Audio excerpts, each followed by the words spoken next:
SpaceX is going to make a quiet grab for a piece of the space economy that almost no one else is even built to fight for. And if it works, there may be nothing anyone can do to stop them.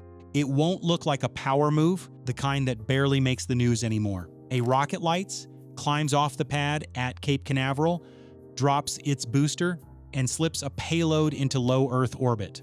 Routine. But the rocket is the calm part of this story.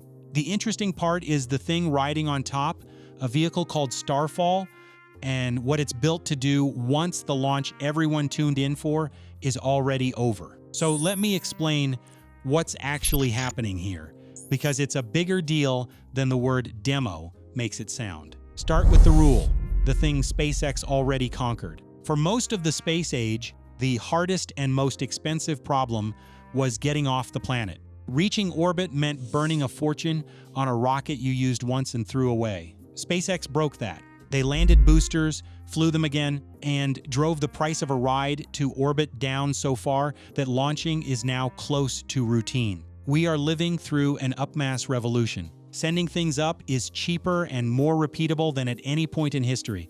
Here's the break almost nobody talks about. A real economy runs in both directions. Things go up, sure, but for orbit to become a place where you actually do business, things also have to come back. And coming back is still rare, costly, and bottlenecked. Engineers even have words for the two halves. The mass you can launch is up mass, and the mass you can bring home is down mass. We just lived through a revolution in up mass, while down mass never got one. And this is where it gets a little uncomfortable. If Starfall works, SpaceX may not need to dominate in-space manufacturing directly. They just need to dominate the road everyone else has to use. The factory can belong to someone else, the product can belong to someone else, but if the ride up and the ride home both run through SpaceX, then the whole orbital economy starts looking less like an open market and more like a SpaceX toll booth. Think of orbit right now like a country you can export to, but barely import from. Rockets are the cargo ships steaming out, fully loaded, all day long.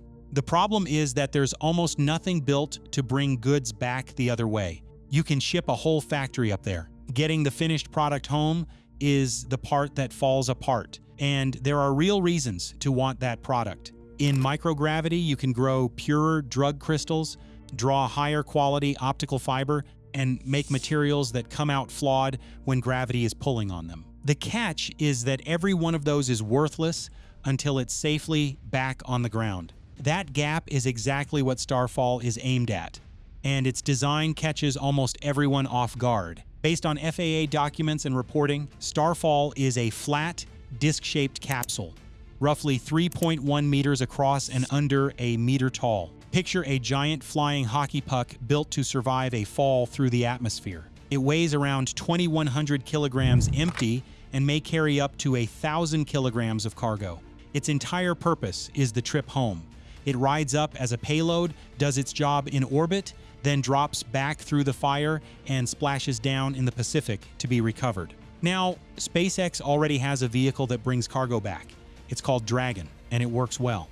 But Dragon is a full spacecraft with pressurization, thermal control, docking, and all the complexity that comes with carrying humans. Starfall appears to be something far simpler, a stripped-down return appliance whose only real question is whether the payload inside survives the journey. That simplicity is the whole point, because a simple thing can be built cheaply and built often. And here's where the physics turns brutal, because this is the part that actually has to work. Coming home from orbit means hitting the atmosphere at around 17,000 miles per hour and converting almost all of that speed into heat. Come in too shallow and the capsule skips off the air like a stone off a pond back out into space. Come in too steep and it burns up or tears apart. Starfall reportedly carries no real deorbit engine, which means its entire path home has to be designed in advance to thread that narrow window without a correcting burn. It then has to stay stable through hypersonic flight on a shape nobody has flown at scale, survive the heat, jettison its shield, pop its parachutes at exactly the right instant, and hit a recovery zone hundreds of miles off the coast. Every step in that chain is a place where physics punishes a mistake. So tomorrow's launch is the first real test of whether that idea is finished hardware or just a hopeful sketch.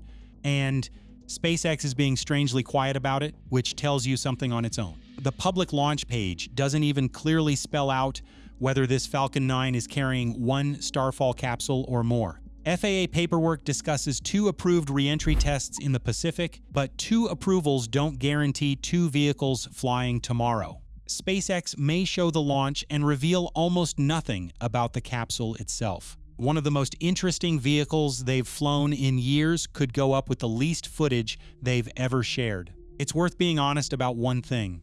SpaceX did not invent this idea. A company called Varda already returned a commercial capsule from orbit after manufacturing inside it, touching down in the Utah desert back in 2024. So the market is real, and someone has already proven the concept works. The open question is whether SpaceX can do the thing SpaceX is best at, which is taking a rare, exotic operation and grinding it down into something mass-produced and routine. That word is the real clue. The reporting describes Starfall as a mass-producible re-entry vehicle. They appear to want many of them, not one precious capsule. And that is where the bigger picture snaps into focus.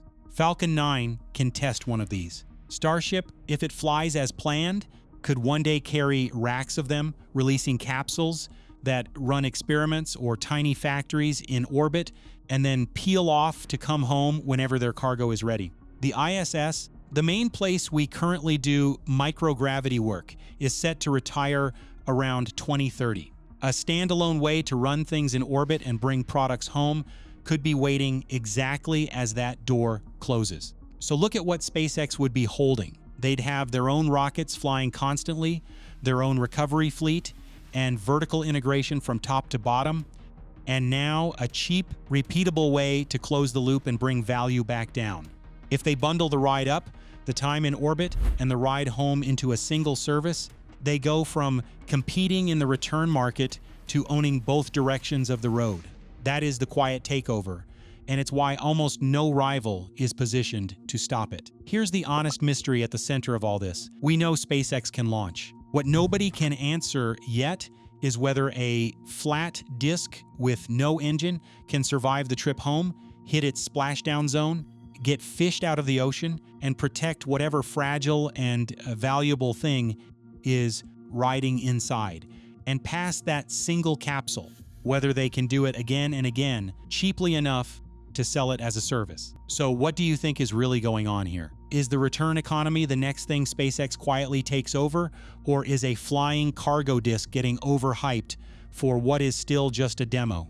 Drop your take in the comments and tell me which side you're on.